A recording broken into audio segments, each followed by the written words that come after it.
ஹரீம் ஆதித்யாய சோமாய மங்களாய புதாயஜ குரு சுக்ர சனிப்பியச்ச ராகவே கேரவே நமக. உலகை கட்டி காக்கும் பரமேஸ்வரன் பார்வதியின் திருவருளால் அனைவரும் நலமுடன் வாழ இந்த எல்லாம் வல்ல இறைவனை வணங்கி நேயர்கள் அனைவருக்கும் எனது அன்பான வணக்கங்களை தெரிவித்துக் கொள்கின்றேன். இன்றைய பதிவிலே நாம் பார்க்க இருப்பது பங்குனி மாதத்திற்கான ராசி பலன்கள். கிரகங்களின் நிலைகளை பற்றி பார்க்கலாம். பங்குனி மாதம் 1ஆம் தேதி வாக்கிய பஞ்சாங்கத்தின்படி கிரகங்களுடைய நிலைகள். மேச ராசியிலே குரு பகவான் அமர்ந்திருக்கிறார். கன்னி ராசியிலே கேது பகவான் அமர்ந்திருக்கிறார். கும்ப ராசியிலே சனி பகவான், சுக்கிர பகவான், செவ்வாய் பகவான் அமர்ந்திருக்கிறார்கள். மீன ராசியிலே சூரிய பகவான், புதன் பகவான், ராகு பகவான் அமர்ந்திருக்கிறார்கள். பங்குனி மாதம் 19ஆம் தேதி சுக்கிர பகவான் கும்ப ராசியிலிருந்து மீன ராசிக்கு இடப்பெயர்ச்சி ஆகிறார். நான் கூறக்கூடிய பலன்கள் அனைத்தும் வாக்கிய பஞ்சாங்கத்தின்படி கோச்சார ரீதியான உலக மக்கள் அனைவருக்குமான பொது பலன்கள். ஒரு தனிப்பட்ட நபரின் பலன்களை துல்லியமாக தெரிந்து கொள்ள வேண்டுமென்றால் உங்களுடைய சுய சாதகத்தில் கிரகங்கள் இருந்த நிலைமையும் தற்போது நடக்கக்கூடிய தசாபுத்தியும் கணக்கில் எடுத்துக்கொண்டு பலன்கள் எடுக்கும் போதுதான் துல்லியமான பலன்களை எடுக்க முடியும். உங்களுக்கு துல்லியமான பலன்கள் தெரிந்து கொள்ள விரும்பினால் உங்களுடைய பிறந்த தேதி, நேரம், பிறந்த ஊர் ஆகியவற்றை எனது வாட்ஸ்அப் எண்ணிற்கு அனுப்பி வைத்து பலன்களை தெரிந்து கொள்ளலாம். உரிய கட்டணம் செலுத்தி வாருங்கள், ராசிக்குள் போகலாம். சிம்ம ராசி. சிம்ம ராசியிலே எந்தவித கிரகங்களுமில்லை. ராசியை குரு பகவான் பார்வையிடுகிறார். குருவினுடைய பார்வை ராசியில் விழுவதால் செயல்பாடுகளில் வேகமும் பெயர் புகழ் அந்தஸ்து நிறைந்து சந்தோஷம் நிலவக்கூடிய மாதமாகவே சிம்ம ராசிக்காரர்களுக்கு பங்குனி மாதம் அமைய இருக்கின்றது.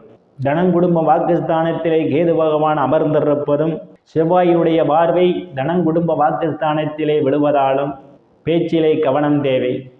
உங்களுடைய பேச்சு உங்களுக்கு விரோதத்தை உருவாக்குவதற்கான வாய்ப்புகள் உண்டு. எதிர்பார்த்து கொண்டிருந்த இடங்களிலிருந்து பணவரவுகள் வருவதற்கு சிறிது காலதாமதம் ஆகலாம்.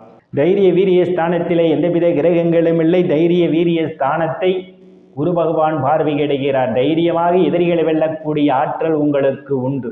இளைய சகோதர சகோதரிகள் மூலமாக பொருளாதாரம் மேம்படக்கூடிய காலம் இந்த காலம். சிறு குறு பயணங்களால் அனுகூலமான பலன்களை நீங்கள் எதிர்பார்க்கலாம். சுகஸ்தானத்திலே எந்தவித கிரகங்களும் இல்லை. சுகஸ்தானத்தை சனி பகவான் பார்வையிடுகிறார். சனியினுடைய பார்வை சுகஸ்தானத்தில் விழுவதால் தாயினுடைய உடல்நிலையில் கவனம் எடுத்துக் கொள்வது நல்லது. தாயாருடன் விரோத போக்கு இல்லாமல் பார்த்து கொள்வது நல்லது. அனுசரித்து போனால் உங்களுக்கு மிகவும் சிறப்பாக இருக்கும். தாய்க்காக சிலர் மருத்துவ செலவு செய்வதற்கான வாய்ப்புகளும் உண்டு. பூமி, வீடு, வாகனம் வாங்க நினைப்பவர்கள் ஒன்றுக்கு பல முறை யோசித்து குடும்ப உறுப்பினருடன் கலந்து ஆலோசனை பெற்று வாங்குவதே மிகவும் சிறப்பு.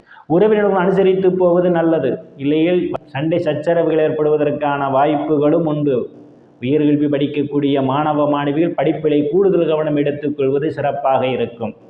புத்திரஸ்தானத்திலே எந்தவித கிரகங்களும் இல்லை. புத்திரஸ்தானத்தை புத்திரஸ்தானாதிபதி குரு பகவான் பார்வையிடுவதால் குழந்தை பாக்கியத்திற்காக எதிர்பார்த்து கொண்டிருப்பவர்களுக்கெல்லாம் குழந்தை பாக்கியம் கிடைப்பதற்கான வாய்ப்புகள் உண்டு.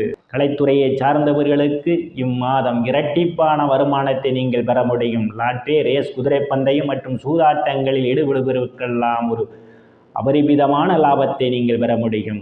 காதலர்களுக்கு பல்வேறு பிரச்சனைகளுக்கு மத்தியிலே உங்கள் காதல் திருமணம் நிறைவேறுவதற்கான வாய்ப்புகளும் உண்டு.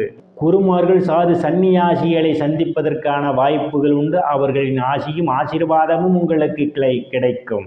சிலர் குலதெய்வ கோயிலுக்கு போய் வருவீர்கள். ருணரோக சத்துரு ஸ்தானத்திலே எந்தவித கிரகங்களும் இல்லை. ருணரோக சத்துரு ஸ்தானாதிபதி சனி பகவான் களத்திர ஸ்தானத்திலே பயணம் செய்து கொண்டிருக்கிறார். கடன் பிரச்சனையால் அவதிப்படுவோரெல்லாம் கடனில் இருந்து மீள்வதற்கான வாய்ப்புகள் உண்டு. உடல் ஆரோக்கியத்தில் ஏதேனும் பிரச்சனைகள் உங்களுக்கு இருந்தால் உடல் ஆரோக்கியம் மேம்படுவதற்கான சூழல் ஏற்படும். இதுவரை எதிரிகளிடமிருந்து வந்த பிரச்சனைகள் தீர்ந்து எதிரிகளுடன் ஒரு சுமூகமான ஒரு சூழல் ஏற்படும். சிலருக்கு எதிரிகள் உங்களை கண்டு வெகு தூரத்தில் விலகி நிற்பார்கள்.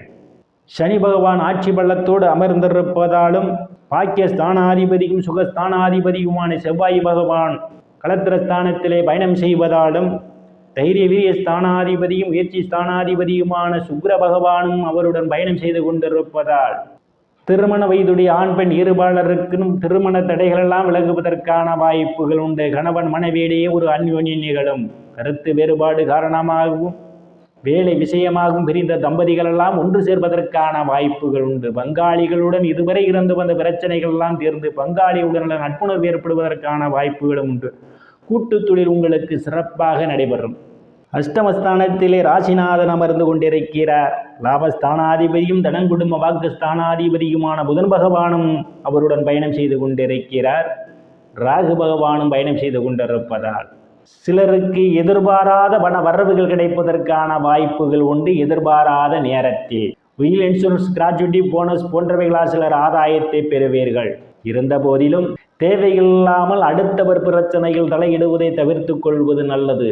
சிலருக்கு ஜாமீன் கையெழுத்து போடுவதை தவிர்ப்பது மிகவும் நல்லது. சில நேரங்களில் தேவையில்லாமல் சம்பந்தமில்லாத காரியங்களுக்காக நீங்கள் பொறுப்பேற்க வேண்டியிருக்கும். எச்சரிக்கை தேவை. பாக்கியஸ்தானத்திலே குரு பகவான் அமர்ந்திருக்கிறார். தந்தையினுடைய அன்பும் ஆதரவும் உங்களுக்கு கிடைக்கும். தந்தை வழி சொத்துக்களில் இதுவரை இருந்து வந்த பிரச்சனைகள் எல்லாம் தீர்ந்து உங்களுக்கு சாதகமாக அமைவதற்கான வாய்ப்புகள் உண்டு. சிலர் புண்ணிய ஸ்தலங்களுக்கு போய் வருவீர்கள். சில தர்ம காரியங்களில் ஈடுபட்டு சந்தோஷப்படுவீர்கள். வெளிநாடு செல்வதற்காக முயற்சி செய்து கொண்டிருந்தால் வெளிநாடு செல்வதற்கு சிலருக்கு வாய்ப்புகள் கூடி வருகின்றது. பட்ட மேற்படிப்பு படிக்கக்கூடிய மாணவ மாணவிகள் பேராசிரியர்களின் நன்மதிப்பையும் பாராட்டையும் பெறுவார்கள். சிலருக்கு முன்பின் தெரியாதவர்கள் எல்லாம் உதவிக்கரம் நீட்டுவார்கள்.